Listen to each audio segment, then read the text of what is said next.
A determinant is a single number that we calculate from a square matrix. We use it to measure volume and to solve geometry problems in 3 dimensions. Let's work through an example. Here is our 3 by 3 matrix. The top row is 2, 0, 1. The middle row is negative 1, 3, 4. The bottom row is 5, negative 2, 0. We will find the determinant using cofactor expansion along the top row. In plain words, this means the determinant equals the top left entry times its minor, minus the top middle entry times its minor, plus the top right entry times its minor. Each minor is the determinant of the smaller 2 by 2 matrix left over after we remove that entry's row and column. First term, the top left entry is 2.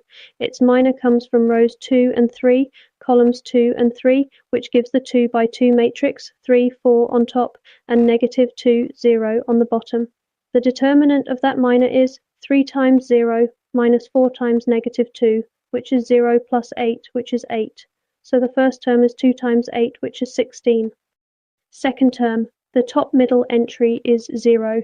Since we are multiplying by 0, this whole term is 0, no matter what the minor works out to be. Third term, the top right entry is 1.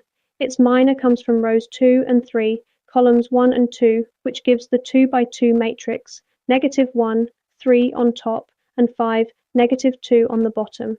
The determinant of that minor is negative 1 times negative 2 minus 3 times 5, which is 2 minus 15, which is negative 13. So the third term is 1 times negative 13, which is negative 13.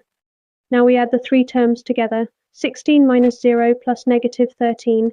That gives us 16 minus 13, which equals 3. So the determinant of this matrix is 3. This number, 3, tells us something about volume in 3 dimensions. Picture the 3 rows of our matrix as 3 arrows or vectors sitting in space. In a flat, 2-dimensional view, these arrows look like they are drawn on a single page. Now watch as we lift them into a full 3-dimensional view, where the 3 arrows spread out to form the edges of a slanted box called a parallelepiped. The volume of that box is exactly the size of our determinant, 3 cubic units.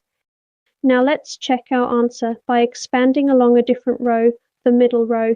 In plain words, the determinant also equals the middle left entry times its cofactor, plus the middle center entry times its cofactor, plus the middle right entry times its cofactor.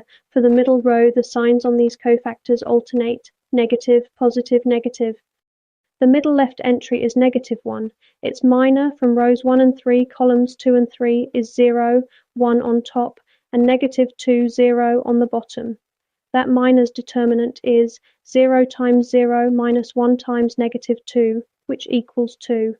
Applying the negative sign for this position, the cofactor is negative 2, so this term is negative 1 times negative 2, which equals 2.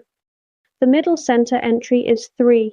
Its minor from rows 1 and 3, columns 1 and 3 is 2, 1 on top, and 5, 0 on the bottom.